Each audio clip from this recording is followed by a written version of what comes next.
Le 13 avril prochain paraîtra Our King Charles III, The Man and the Monarch, nouveau livre sur la famille royale.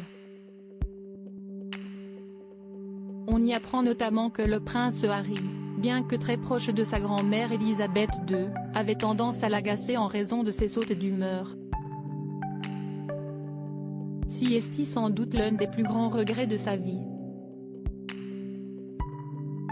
Le 8 septembre dernier, le prince Harry se rend en urgence au château de Balmoral après avoir été averti, comme le reste de la famille royale, que la reine Élisabeth II est très affaiblie et n'a plus longtemps à vivre. Malheureusement, la monarque décédera avant que son petit-fils ne puisse lui dire adieu, se contentant de lui parler sur son lit de mort comme il le raconte dans ses mémoires. « Je lui ai dit que j'espère qu'elle était heureuse, et qu'elle est avec grand-père maintenant.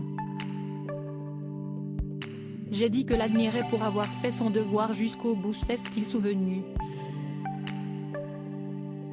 Un moment sans doute bouleversant pour le mari de Meghan Markle, très proche de sa grand-mère avec qui il avait une relation privilégiée depuis la mort de sa mère Lady Diana.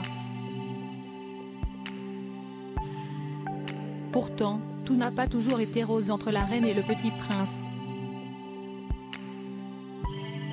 Une famille en or. On sait notamment que les dernières années ont été particulièrement houleuses, notamment en raison de son départ de la famille royale, bien qu'elle fût particulièrement bouleversée par l'interview des Sussex avec Oprah Winfrey aurait même pris la défense du couple.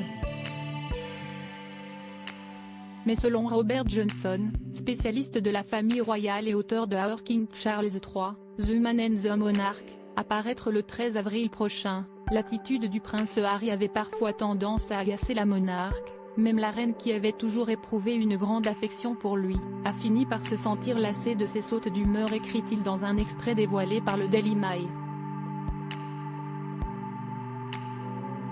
Il faut dire que le fils cadet de Charles III a longtemps eu une réputation sulfureuse en raison de son comportement et de ses colères. Mais jamais au point de perdre l'amour et l'affection de sa grand-mère, avec qui il passait toujours de longues heures au téléphone suite à son départ pour les États-Unis.